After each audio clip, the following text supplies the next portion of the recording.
Alô, fazendeirada do Brasil! Por que eu tô falando grosso desse jeito, Margarete? Será que é porque hoje tem uma mulher aqui no programa, muito inteligente? Oh, meu Deus! Oh, meu Deus, hein, Maga? Tudo bem com você? Tudo jóia, graças a Deus, tudo bem. Você mora em Uberlândia. Aham, atualmente sim. Uberlândia, né? Atualmente sim, né? É. Mas você já morou em Uberaba, né? Muito tempo, né? Já nasci aqui. E atualmente você trabalha no agro, né? Sim, de uns 4, 5 anos para cá, eu levei um conhecimento que eu obtive nas indústrias para o agronegócio. Financeiro? Financeiro, administrativo, de gestão, né, de pessoas. Porque você não é agrônoma, nem zootecnista, nem veterinária, né? Você não tem esses cursos. Não, eu trabalho em conjunto com essas pessoas, né? Com os agrônomos. Mas, assim, eu não sou agrônoma, eu sou administradora de empresas e me especializei até em comércio internacional. Me lembro. Comércio exterior. Comércio exterior você fez com a minha filha, né? Sim. Então, pois é. Eu queria dizer a você que o agro está muito aberto a emprego, a mão de obra, essa coisa toda, mas o agro precisa de mão de obra especializada. Você tem essa visão? Você acha que isso é sério? Que basta falar, quero ir para o agro, está aqui a minha carteira de trabalho, assina aí? Não é bem assim não, né? Não, não é bem assim não. Nem no campo não é assim, né? Porque precisa ter, às vezes, cursos, né, para dirigir máquinas, porque cada vez mais a tecnologia está presente tanto no campo quanto no administrativo, na gestão. Então, assim, mas mesmo que muitas vezes a gente não tenha essa profissionalização, pelo menos precisa treinar para que o campo seja cada vez mais profissionalizado. Precisa, concordo. No agro não cabe mais amadorismo, né? Não. Não cabe. Lugar nenhum cabe, Não. mas o agro principalmente é muito detalhamento. Por exemplo, eu conheço um rapaz que trabalha, que me pediu para arrumar um trabalho para ele e tal. Aí ele foi e veio aqui e tal, aí foi conversar num currículo, numa coisa assim. Ele falou, explicou para um determinado local aí que faz encaminhamentos para emprego, e falou, não, eu sei mexer muito bem com pivô central, que é esse de irrigação, né? E foi bom que eu até tomei conhecimento, eu não sabia, por exemplo, o pivô central tem um cara que anda acompanhando os bicos para ver se está tudo reguladinho. Tem outro que fica lá no serviço de captação de água. Então tem uma mão de obra também operária, vamos dizer assim, não é? Mas tem muito, por exemplo, mulher, como você, não sei se você tem tido essa experiência, mas tem muita mulher que você chega lá, está numa colheitadeira de soja, de cana. Tá mesmo, muita tratorista, tá mesmo, de pulverizadoras, máquinas grandes. Sim, sim, elas têm treinamento, habilitação, trabalham normalmente no campo. Né? Até porque tem computadores ali para... Essas máquinas são moderníssimas, né? São, e dá para você sentar ali, aquele ali tem um GPS, tem piloto automático, se quiser colocar. Então, assim, já vi muito operador de máquinas, assim, grandes, às vezes no celular ou até lendo livros mesmo. Você programa e vai plantando tudo sozinho. Também Já vi. Dá certo. Realmente por exemplo, você pega a lavoura, hoje é muito bem preparado e planejado. Desde o preparo do solo, com as curvas de nível, com tudo aquilo que tem, né? Já é feito uma coisa pensando na outra. Quando você faz o plantio, você está pensando na colheita, não é? Isso, exatamente. Só que a gente ainda percebe, assim, realmente que o produtor rural, ele dá muito foco para o campo, para a lavoura, mas as coisas acontecem conforme o agrônomo planejou, mas muitas vezes eles não têm históricos de safra. E aí fica difícil, quando a safra acaba, você apurar aquilo que foi bem, né? Aquela meta de produtividade, determinado talhão que você colheu, se deu certo, se ficou na média planejada, né? Se o realizado ficou de acordo com o planejado, se foi acima, se foi abaixo, para você poder fazer análise daí e ser cada vez melhor. E isso ainda falta no campo. Eu até ia te perguntar por quê? Porque a necessidade desse histórico, né? Mas é o que você falou, né? É para que você faça uma leitura para pensar o presente, mas também o passado e o futuro, né? Sim, a gente aprende com o passado, né? Porque aí a gente vai entender, opa, peraí, o que aconteceu aqui? Será que a terra não estava tão boa? Tinha um outro cultivar aqui antes? Às vezes tinha café e eu plantei soja. É o primeiro ano de arrendamento de um talhão. Precisa fazer mais investimento, né, em fertilização dessa terra. Então, ali, por que deu acima? Vai entender as pragas, né? Porque tem como você até ter um histórico de pragas em determinados talhões. E nem sempre o dono da lavoura, o dono da fazenda ou o produtor rural tem tempo de ficar mergulhado nesses detalhes, né? Nem sempre. Não, o que acontece? O ideal seria o produtor rural, ele ficar acima, vendo tudo que está acontecendo, para ele ir planejando, gerenciando e executando, mas ele tá controlando tudo que está acontecendo, porque são muitas atividades do dia a dia, a depender da quantidade de hectares plantados, quantidade de número de talhões. Às vezes você tem talhão longe, né? Às vezes 30, 40, 50 quilômetros, então tudo isso ele precisa entender. Porque muitas vezes, Cruzaro, o que acontece? Você chega lá, a máquina parou no campo, o pessoal parou ali de trabalhar e só o dono que tem condição, às vezes, de levar uma mangueira em determinado talhão, o dono fica andando ali.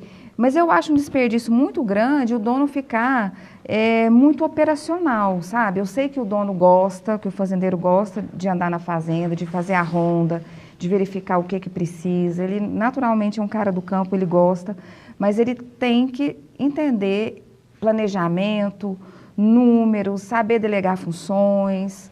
Isso é importante para que ele profissionalize cada vez mais o negócio dele e que coloque o din-din no bolso, né? Que isso dê um lucro para ele.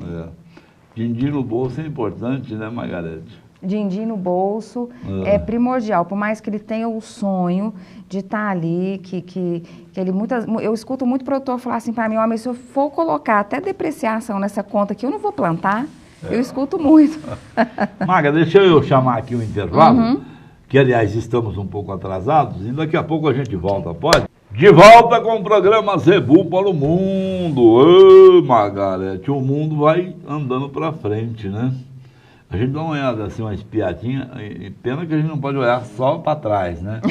Porque para ver assim, vai pandemia, porque ela também não está indo tão para trás assim, né? A gente tem que olhar de frente para ela, com a devida preocupação, né? E tudo.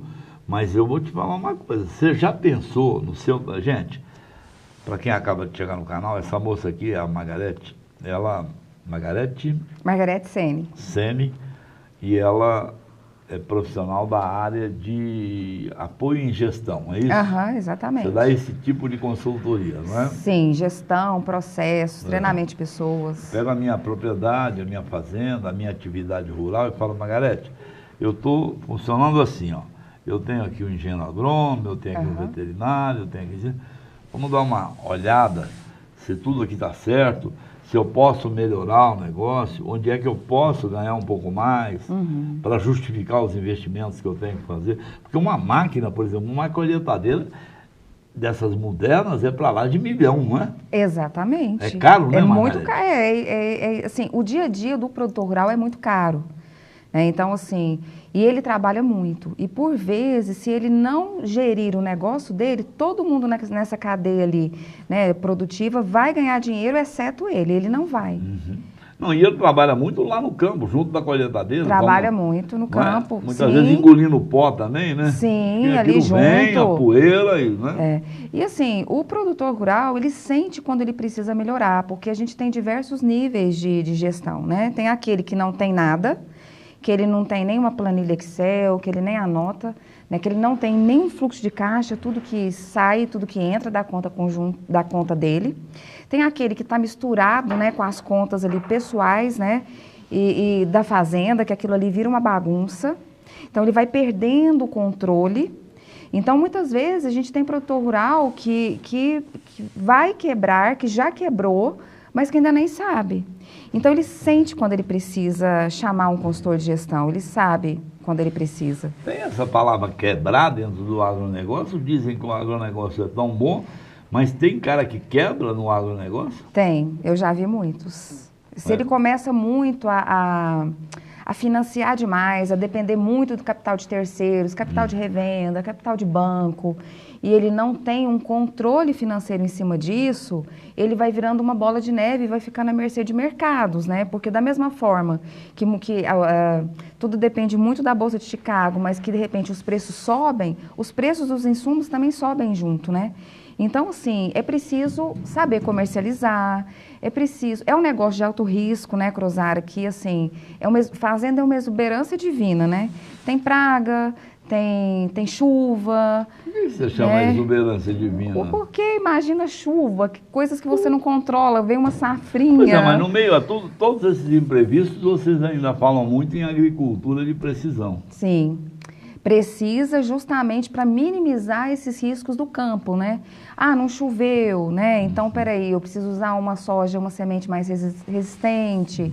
Se eu não tenho pivô, né? Porque se eu tenho pivô, eu consigo duplicar, triplicar aí a minha, né? A minha safra. A questão da água, né? Consigo, né? Quando o lago não seca, né? Quando a fonte de água se torna insuficiente, né? Porque assim, o produtor ele gosta muito de tecnologias, ele quer muito, às vezes ele não tem condição financeira para. Mas se ele começa a gerenciar o seu negócio, ele começa a entender quanto que está entrando, quanto que está saindo, quanto que ele pode travar ali a sua produção, ele começa a melhorar e começa a tirar seus planos do papel, né? Margarete, esse negócio de controle financeiro, desde nós que faz uma poupançazinha para a filha ou para o filho para poder estudar no futuro, até grandes investidores, uma coisa que está fora de moda é a tal poupança naqueles moldes que tinha, né? Todo mundo era propaganda na hora, poupe na caixa, por não sei o que e tal. Hoje em dia, a poupança propriamente dita, né? A poupança oficial, né? Ela rende muito pouco. Aí quando você vai para, toda hora tem propaganda desses fundos de investimento, administradores de investimento, não sei o que, outra não sei o que, muita propaganda nesse sentido, aí todo mundo foge para lá, né? Porque eu vi uma propaganda ontem anunciando até 3% de rentabilidade, poupança não dá meio, é meio fora de moda pegar o dinheiro que tem e botar na poupança. Eu vejo assim que poupança atualmente, Crozara, não é uma opção de investimentos mais, né? Porque realmente é melhor fundo de investimento, taxa Selic. Foi bom você ter falado isso aí, porque assim, primeiro nós brasileiros não temos cultura de poupar, né? Nós não temos muita educação, guardar, né? Nós não temos essa cultura de guardar. guardar. E não é só guardar, é ganhar algum em cima daquilo que está guardado. Exatamente. Fazer né? o dinheiro trabalhar para você, né? Fazer os juros compostos trabalhar a seu favor e não contra. Então, assim, isso é uma coisa que nós não temos nas escolas, muitas vezes a gente não tem família.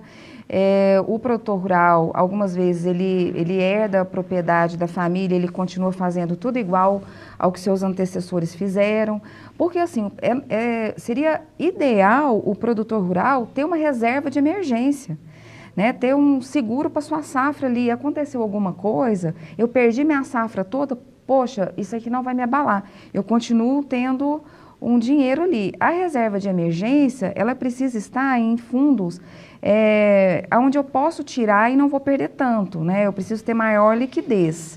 Aí depois que eu tenho uma reserva de emergência, eu consigo, mesmo perdendo uma safra, aí eu estou num caso extremo, lógico, um cenário horrível, né?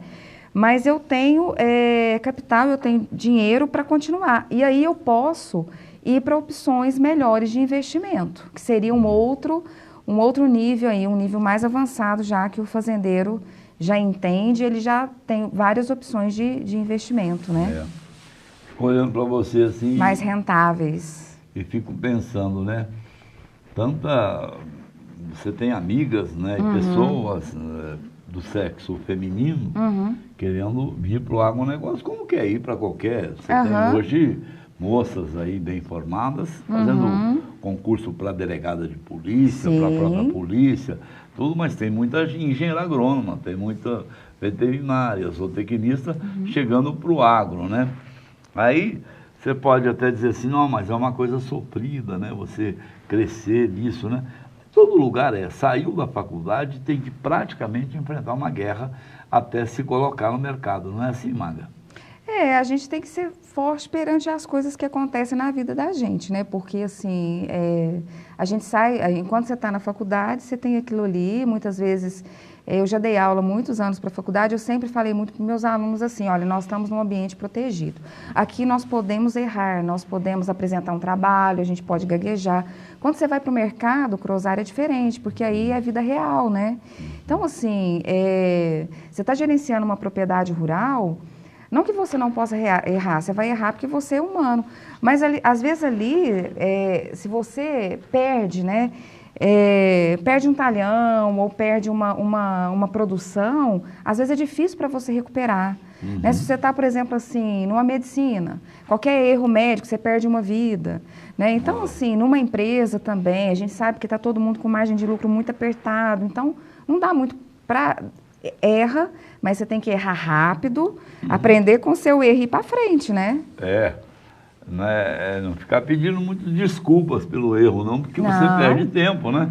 Olha, pisei. Quando você pisa na bola, por questão de falar, não, o que dá para fazer uma leitura, não, isso foi sacanagem, pisou por querer.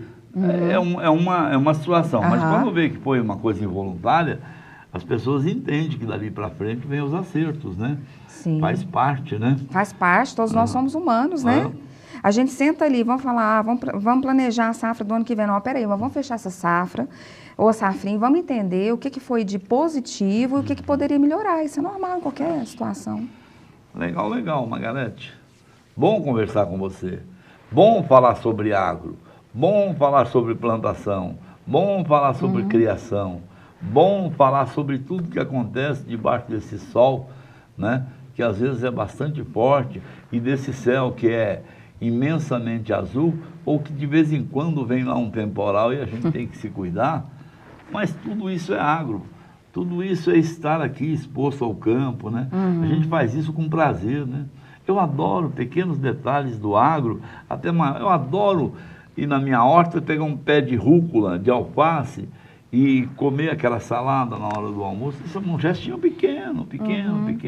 Ou passar num pé de abacate e falar, vou pegar esse abacate. Mas você olha, o passarinho já bicou e está comendo aquele abacate, aí você não põe mais, não, deixa para ele. Eu vou comprar um abacate, mas esse não é meu, é do passarinho. Esse sentimento que envolve quem é do campo, isso já pegou em você? Essa mosca já mordeu em você? Já. Eu trabalhei muitos anos com consultoria de gestão para a indústria, para indústria mesmo, assim, confecções, usinas, caldeirarias. Já dei consultoria assim, aqui na região de Minas Gerais para mais de 300 indústrias. E quando eu peguei a primeira fazenda, que até comentei com você que foi de pecuária, de processos, né, de gado, eu já gostei muito de ir para o campo, porque para mim foi uma coisa muito diferente. Mas esse pessoal me indicou para uma outra fazenda que eu fiquei também. Nossa, eu adorei.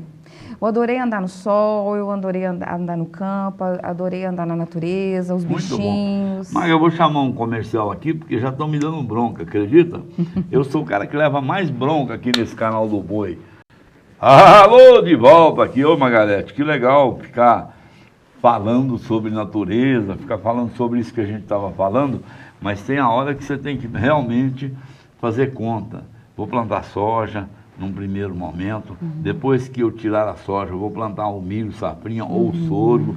No meio dessa safrinha já vou jogar um capim ou uma outra cobertura, porque vem uma terceira safra, que é a safra de boi, né, que o boi vai comer naquela palhada, naquele resto. Palhada que você acaba enriquecendo, plantando mais no meio da safrinha. Você já está entendendo disso tudo há muito tempo, né, Margarete?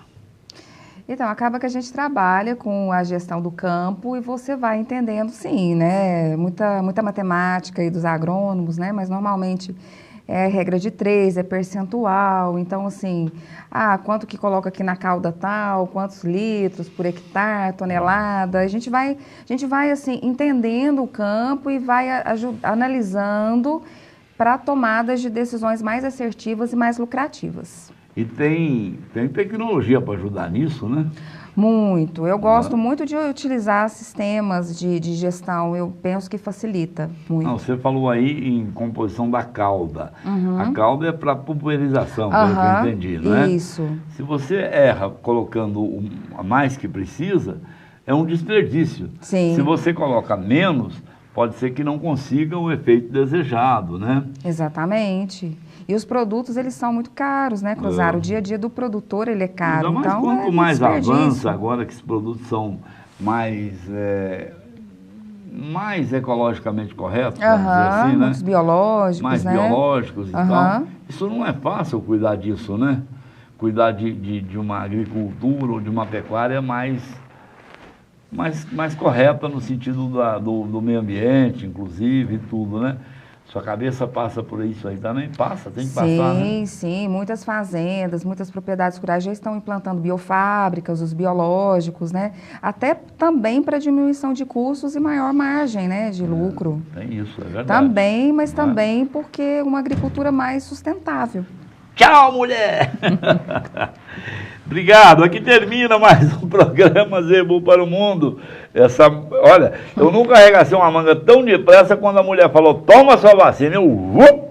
Certo? Tomei minha vacina, estou feliz, espero e já tenho a notícia que nós teremos ainda nesse semestre todo o público adulto do Brasil vacinado, né? O adulto significa acima de 18 anos. Isso é muito bacana, porque a vacina é muito importante. Um abraço. Aqui termina mais um programa Zebu para o Mundo. Até o próximo.